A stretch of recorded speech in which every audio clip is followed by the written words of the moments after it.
Hai bro and sis, so saya punya AI investment journey dah ada update yang terkini. So baru-baru ni kan Malaysia leading AI investment to Value Farm telah melancarkan satu quant list yang baru iaitu Double Q. Apakah itu Double Q? Ini main Mobile Legend ke? Alright, ada ke Triple Q ataupun Mania?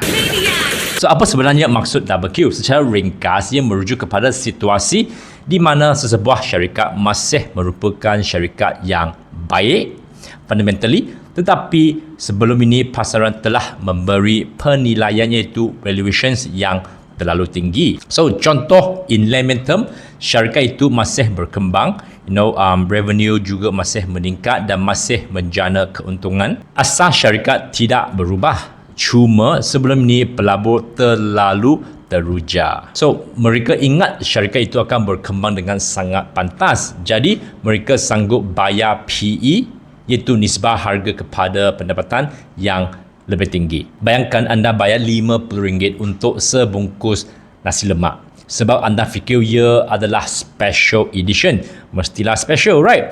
Kemudian anda sedar sebenarnya ia cuma nasi lemak yang biasa-biasa sahaja, yang akak ataupun makcik yang jual RM1 kat tepi jalan, alright? Makanannya tidak jadi lebih teruk, cuma anda yang terlebih bayar sebelum ini, right? So inilah logik Double Q. Syarikat masih okey, tetapi penilaian kembali ke paras yang lebih munasabah. Right, so untuk penerangan yang lebih terperinci, boleh tonton tutorial dalam aplikasi Value Farm.